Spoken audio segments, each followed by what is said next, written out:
Headlines के बाद अब देखते हैं खबरें। भारत के 3 दुश्मनों ने हाथ मिला लिया है। पाकिस्तानी खुफिया एजेंसी आईएसआई, खालिस्तानी आतंकी और अलगाववादी। आईएसआई के इशारे पर यह भारत को पूरी दुनिया में बदनाम करने की साजिश रच रहे हैं और पीएम मोदी के अमेरिका दौरे के दौरान भी इन्होंने भारत विरोधी नारेबाजी करने की साजिश रची है। ये रिपोर्ट देखिए।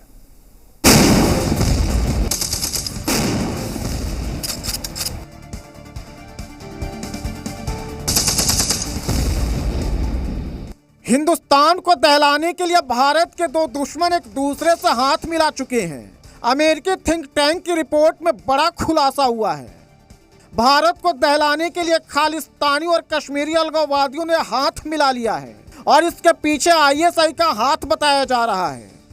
आईएसआई ने कनाडा, अमेरिका और इंग्लैंड में रह रहे खालिस्तानी आतंकी और अलगाववादियों के बीच एक बैठक कराई थी और इस बैठक में भारत को दहलाने की पूरी साजिश रची गई। हमारे पास खुफिया एजेंसी, हमारे सुरक्षा संगठन और जो भी हमारी इन्वेस्टिगेटिंग एजेंसी हैं जिनके ऊपर ये जिम्मेदारियां हैं वो पूरी तरह से सक्षम और समन्वित हैं।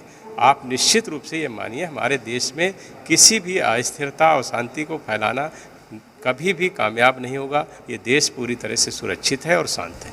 पीएम मोदी 22 सितंबर को अमेरिका के दौरे पर जा सकते हैं और इस दौरान आईएसआई, खालिस्तानी आतंकी और अलगाववादी भारत को बदनाम करने के लिए प्रदर्शन करने की साजिश रच रहे हैं। दिल्ली बॉर्डर पर धरना दे रहे फर्जी किसान आंदोलन में भी खालिस्तानी समर्थकों के होने की रिपोर्ट खुफिया एजेंसियों को मिली थी, जिसके बाद से सुरक्षा एजेंसियां सतर्क हैं। ब्यूरो रिपोर्ट, जी मीडिया। सीमा पार बैठे आतंकियों का एक सपना है हिंदुस्तान को बर्बाद करने का। आए दिन इमरान एंड कंपनी और बावजा के आतंकी ब्रदर्स हिंदुस्तान में आतंकी भेजते रहते हैं या फिर कुछ भटके हुए नौजवानों को निशाना बनाते हैं। इस बार भी ऐसा ही हुआ, लेकिन भारत की खुफिया एजेंसियों की वजह से आतंकी मौके से पकड़े गए और जो अब खुलासे हो रहे हैं वो बेहद चौंकाने वाले हैं।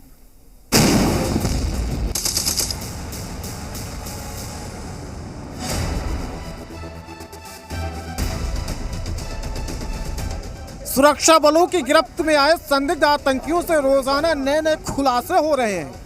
आतंकियों से पूछताछ में हिंदुस्तान के खिलाफ एक के बाद एक आतंकी साजिश की परतें खुलती चली जा रही हैं। गिरफ्तार किए गए आतंकियों में से एक दिल्ली का ओसामा भी है, जिसके बारे में गहराई से पड़ताल की गई तो आतंक के नए मॉड्यूल का पता चला। हैरान करने वाली बात यह है कि पाकिस्तानी खुफिया एजेंसी आईएसआई और अंडरवर्ल्ड की सरपरस्ती में शुरू हुए इस नए टेरर मॉड्यूल में ओसामा ही नहीं बल्कि उसके परिवार के लोग भी शामिल हैं। दिल्ली पुलिस के स्पेशल सेल की पूछताछ में खुलासा हुआ है कि संदिग्ध आतंकी ओसामा का पिता नए टेरर मॉड्यूल का मास्टरमाइंड है। बताया जा रहा है कि आतंकी ओसामा का पिता उसेदुर रहमान इस समय दुबई में है। उसेदुर दुबई में मदरसा चलाता है और पाक खुफिया एजेंसी आईएसआई के सीधे संपर्क में है। ओसामा का चाचा अहमदुर रहमान भी आईएसआई से संचालित इस टेरर मॉड्यूल का हिस्सा है।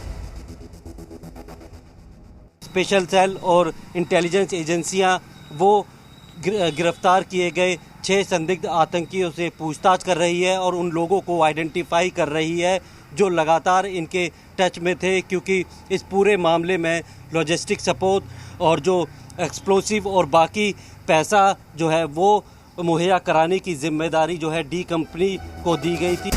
वहीं मुंबई के धारावी इलाके के रहने वाले आतंकी जान मोहम्मद शेख उर्फ समीर कालिया के बारे में भी अहम खुलासे हुए हैं। मुंबई क्राइम ब्रांच के मुताबिक जान मोहम्मद शेख डी कंपनी से जुड़ा हुआ है और अंडरवर्ल्ड का खौफ दिखाकर लोगों को डराता था। धारावी इलाके में रौब जमाने के लिए आतंकी जान मोहम्मद कहता था कि मैं भाई का आदमी हूँ।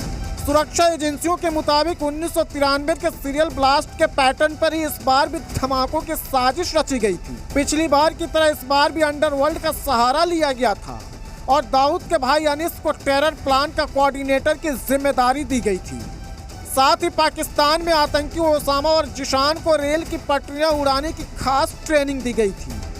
आतंकियों ने त्योहारों के समय धार्मिक शहरों और भीड़ भाड़ वाली जगहों को निशाना बनाने की जो साजिश रची थी उसे बेनकाब कर दिया गया है और अब जो नए खुलासे हो रहे हैं वो भी कम चौंकाने वाले नहीं हैं। ब्यूरो रिपोर्ट, जी मीडिया।